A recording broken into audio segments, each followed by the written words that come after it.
How to clear chat from both sides on Snapchat. Welcome back to Glitz Sorcerer, and let's get right into this tutorial.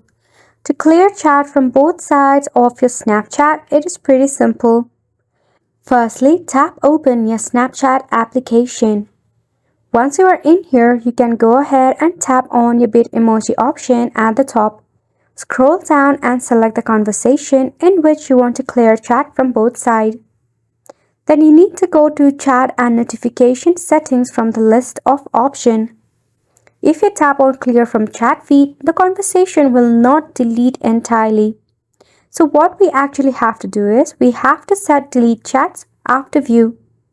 For that, tap on the conversation, select on the username, then tap on the three dot and head to Delete Chats and set it after viewing. By this way, right after the person views the conversation, the chat will be removed from both sides on Snapchat. Isn't it quick and easy? If this feature is not available for you, make sure that your Snapchat app is up to date. For that, you can open up your Play Store or App Store and search for Snapchat.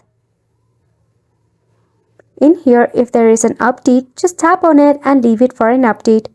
This wraps up the tutorial as well. Thank you so much for tuning in.